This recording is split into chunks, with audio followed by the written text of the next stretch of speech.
¿Sabían que el diagnóstico precoz del cáncer de piel aumenta de manera drástica la posibilidad de curación? Bienvenidos a Salud Integral. Hoy hablaremos de cáncer dermatológico con la doctora Susana Puig, de la Clínica de Diagnosis Dermatológica de Barcelona. Bienvenida, doctora. Gracias por la bienvenida. Por supuesto. Este tipo de cánceres de piel, se escuchan muchas cosas. ¿Son más frecuentes o es un poco a veces de alarmismo social? No, realmente ha aumentado muchísimo la incidencia de todos estos tipos de cáncer de piel por distintos factores. Primero, porque tiene una clara relación con la exposición al sol y en los años 60, 70, 80 empezamos a tomar el sol de una forma desmesurada. Correcto. Y no fue hasta los años 80, 90 que se empezó a pensar que tal vez deberíamos fotoprotegernos. Empezó a haber algún fotoprotector, pero con un índice de protección muy bajo. Yo recuerdo algunas marcas de cuando yo era pequeña con un fotoprotector de 2, de 6, ya era altísimo. Bueno, de las que se utilizan hoy en día, sí, prácticamente eran de uso médico casi. No existía. Es que realmente no existía la posibilidad de una fotoprotección de este nivel. Y además tenemos la gran suerte, ¿no?, de que tenemos una esperanza de vida mucho más prolongada. Claro. Y este daño acumulado en nuestra piel, en gente sobre todo saludable, que ha hecho mucha actividad al aire libre, se acumula. Y la incidencia de cáncer de piel, diríamos que en población de nuestra área puede llegar a ser tan frecuente como el 50% de la población de más de 60 años. Madre. Lo único que muchos de ellos se pueden diagnosticar y tratar fácilmente con una pequeña cirugía, eso sí, o en algunas ocasiones con otro tipo de tratamientos no invasivos. Pero realmente es una patología muy prevalente. Es una patología frecuente, como comenta, y también, de alguna manera, si se diagnostica rápidamente, como usted dice, se puede intervenir. Pero, ¿qué sucede cuando lo ignoramos? ¿Qué sucede cuando no ignoramos los efectos que puede tener este cáncer? De hecho, hay muchos tipos diferentes de cáncer de piel. El más frecuente de todos, el carcinoma vasocelular, suele ser de lento crecimiento. Incluso si no lo tratáramos durante 1, 2 o 3 años, algunos de ellos prácticamente crecerían muy lentamente y no implicaría complicaciones. Pero incluso el mismo carcinoma vasocelular tiene algunas variantes infiltrantes o de más rápido crecimiento que cuando están en zonas que llamamos de riesgo, por ejemplo en la zona periocular o en la zona nasal, pueden infiltrar e incluso llegar a penetrar dentro del cráneo. Por lo tanto, incluso el más benigno, entre comillas, claro, de todos, también nos podría dar complicaciones. Luego tenemos el carcinoma escamoso, que ya es menos frecuente, que 10 veces menos frecuente, y que ya puede ser de más rápido crecimiento. Hay que tenerle un cierto respeto. Aunque sus lesiones premalignas, lo que conocemos como queratosis actínicas, son muy frecuentes, algunas autoinvolucionan solas, a veces solo con fotoprotección o algún otro tratamiento tópico pueden desaparecer. Con tratamientos específicos muchas desaparecen y se calcula que 1 de cada 10 en 10 años maligniza carcinoma escamoso. O sea, tenemos el escamoso que va rápido, pero su precursor que va lento. ¿De acuerdo? Y luego tenemos otros tumores menos frecuentes, pero con un potencial maligno muy superior, como por ejemplo el melanoma. Y el melanoma sí que ya es un tumor que por cada milímetro de grosor ya podría llegar a tener un 10% de mortalidad. Y aquí sí que el diagnóstico precoz es tremendamente importante. Esencial. A tal efecto, la gente que nos ve, ¿qué puede de alguna manera hacer, entre comillas? Nunca es evidentemente aconsejable el autodiagnóstico, pero sí alarmarse o como mínimo empezar a preocuparse y consultar a un especialista cuando vea la aparición de algo que en su piel no cree que es lo frecuente. Voy a utilizar también otra vez las distinciones de los distintos tipos de tumores porque pueden ser diferentes. Entonces, de cara a los carcinomas, en algunas ocasiones pueden ser o algunas pequeñas lesiones que se ulceran con facilidad, heridas que no curan, que empiezan a crecer y sobre todo el 80% de ellos están en la zona facial, en los varones muy frecuentes también pabellones auriculares, las zonas que han ido acumulando más daño solar. En cuanto al melanoma, ya deberíamos diferenciar distintos tipos de melanoma, como el más frecuente. Parecería como un lunar, pero que en lugar de estar estable, como siempre, lo tengo de toda la vida y no ha cambiado, es un lunar que aparece nuevo y empieza a cambiar de forma, bordes irregulares, un par de colores, crece. ¿Sangrado quizá también? Bueno, si un melanoma sangra, ya vamos un poquito tarde. O sea que, así como en los carcinomas el sangrado puede ser más incipiente, en el melanoma ya nos indica que ya lleva tiempo en nuestra piel. O sea, mejor reconocerlo antes. También podríamos reconocer un melanoma en un lunar de toda la vida que de repente cambia.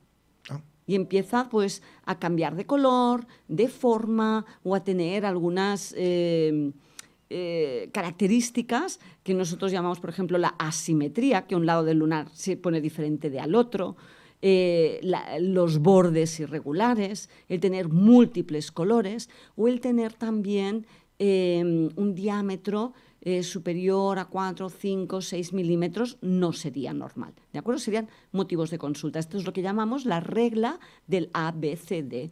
A de asimetría, B de bordes irregulares, C de múltiples colores o color negro, color rojo en un lunar sería llamativo, o la D de este diámetro superior a los 4 o 5 milímetros. ABCD. Recuérdenlo. Sí. Memorísticamente esto es muy, muy fácil de memorizar. El diagnóstico rápido, volvemos a ello, porque al final es la clave, entiendo, para poder combatir todo este tipo de carcinomas o todo este tipo de tumores. De alguna manera, ¿qué debe hacer una persona que pues bueno, se ha detectado algún borde irregular o alguna de estas características que usted... Bueno, nosotros tenemos la suerte, ¿no?, que en nuestro país tenemos acceso a dermatólogos tanto en la asistencia pública como también a nivel privado. Y cualquier paciente que vea una lesión de este tipo, lo correcto sería que se dirigiera o a su médico de familia o a un dermatólogo al cual tenga acceso para que se valorara esta lesión. Además, en la actualidad, si uno vive alejado, también se puede realizar lo que llamamos la teledermatología, que es tomar fotos de alta calidad, incluso con algunas técnicas específicas como es la dermatoscopia, y que sea valorada a distancia. Y muy pronto a lo mejor tendremos algoritmos que nos darán... Y le iba a preguntar que, claro, la incidencia de la inteligencia artificial, que está en todas partes, sí, quizás puede ayudar también a ello. Nosotros trabajamos bastante, tenemos bastantes equipos que utilizan este tipo de algoritmos. Lo que sucede es que algoritmos que funcionan muy bien en manos de dermatólogos con lesiones preseleccionadas, cuando los ponemos a nivel de la población general, claro, allí ya hay muchos falsos positivos, mucha gente que se alarma con lesiones. ¿No? El doctor Google que ataca de nuevo. Exacto, o sea que yo creo que seguro llegaremos a un momento en el cual nos ayudará muchísimo, pero a día de hoy todavía hay muchos falsos positivos, mucha gente que se puede asustar. Si alguno de ellos utiliza alguna de estas apps y les dice vaya a su dermatólogo, vale, de acuerdo, háganlo, pero no piensen que seguro va a ser malo, porque lo que hemos visto es que muchas veces la alarma es excesiva para lesiones que son realmente absolutamente benignas. Hablemos de lesiones, pero que en algún caso tampoco tienen que ser de alguna manera carcinomas, tumores, sino el fotoenvejecimiento. Incidencia que tiene el fotoenvejecimiento también por esta exposición excesiva al sol y de alguna manera los efectos y cómo combatirlo también. Sí, el cáncer de piel, más del 90% depende de la radiación ultravioleta acumulada. Y la radiación ultravioleta acumulada lo que seguro produce es fotoenvejecimiento. Claro. Que si nos miramos nuestra propia piel de una zona cubierta a una zona expuesta, veremos la diferencia que hay. Y las dos tienen la misma edad. O sea que esta gran diferencia depende de este factor ambiental tan importante que es la radiación ultravioleta. Cuando vemos una piel fotoenvejecida, sabemos que es una piel que ya ha acumulado muchas mutaciones en su ADN, por lo tanto ya es como premaligna. En la actualidad sabemos que tratamientos que originalmente se empezaron a utilizar como cosméticos o procedimientos cosméticos para revertir este fotodaño, como por ejemplo la luz intensa pulsada o el láser fraccional ablativo o el láser fraccional no ablativo, en realidad se ha demostrado que disminuyen incluso hasta la mitad el riesgo de desarrollar cáncer cutáneo. Por lo tanto, si alguien tiene una piel fotoenvejecida, también es un buen motivo para visitar a su dermatólogo y para valorar, pues tal vez, hacer algún tratamiento específico de este fotoenvejecimiento. La prevención y la diagnosis es absolutamente clave en todo ello y por eso le quería preguntar concretamente qué puede hacer Clínica de Diagnosis Dermatológica para ayudar justamente a acelerar ese proceso de diagnosis. Claro, en diagnosis dermatológica desde el año 98 hemos incorporado distintas tecnologías de diagnóstico, pero en la actualidad tenemos algunos equipos realmente que nos ayudan muchísimo. Tenemos unos escáneres que hacen, utilizando 92 cámaras, imágenes 3D de todo el cuerpo y que nos permiten, con algoritmos de inteligencia artificial, comparar los mapas de hace 6 meses con los actuales o de hace un año con los actuales e identificar si una lesión es nueva, si una lesión ha cambiado o no. El que no tiene ningún lunar, el día que tiene uno, dice, uy, tengo uno, voy al médico. Pero el que tiene 100, claro, 150, 200, no es tan fácil reconocerlo.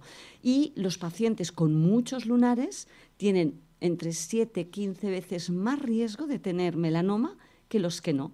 Por lo tanto, estamos muy enfocados también a este tipo de pacientes. Luego tenemos también la dermatoscopia digital, que no solo con la experiencia del dermatólogo aumenta la precisión diagnóstica más de un 25-30%, sino que también tenemos a nuestra disposición algunos algoritmos que se aplican a esta dermatoscopia para mejorar el diagnóstico. Y cuando hay una lesión sospechosa, por supuesto, siempre se puede hacer una pequeña excisión quirúrgica con anestesia local, incluso en algunas ocasiones en el mismo día si precisamos, pero también podemos utilizar otros equipos diagnósticos, que son unos equipos que se llaman microscopía de reflectancia confocal. ¿Y esto qué es? Pues es un láser de baja potencia aplicado a un microscopio en la piel que nos da resolución celular. Y podemos hacer cortes como un escáner desde la parte más superficial de la epidermis hasta la dermis. Y con esto permitir mejorar la precisión diagnóstica y disminuir a la mitad el número de biopsias que tenemos que hacer, porque algunas lesiones que clínicamente pueden ser sospechosas, ya con este microscopio descartamos malignidad y no hace falta extirpar. También a veces lo usamos para pacientes que prefieren no tener una cirugía y algunos tipos de carcinomas se pueden tratar con métodos no invasivos. Por ejemplo, un vaso celular superficial en el tronco se puede tratar con láser, pero antes del tratamiento hace falta una confirmación diagnóstica. Se puede hacer con esta microscopía confocal. O incluso para manchas faciales. Antes de cualquier procedimiento estético debemos descartar un tipo de melanoma que es el que más está aumentando en nuestro ámbito. Ahora ya casi más del 20% de los melanomas son de este tipo. Vaya. Y se confunden con manchas de envejecimiento. Y el diagnóstico diferencial nos ayuda, la dermatoscopia, pero es mucho más preciso la utilización de estos microscopios confocales. Doctora Puig, muchísimas gracias por estar hoy con nosotros, la doctora Susana Puig de la Clínica de Diagnosis Dermatológica, y gracias por hablarnos de cáncer dermatológico. Muchas gracias, un placer. Y a ustedes les esperamos en un nuevo capítulo de Salud Integral.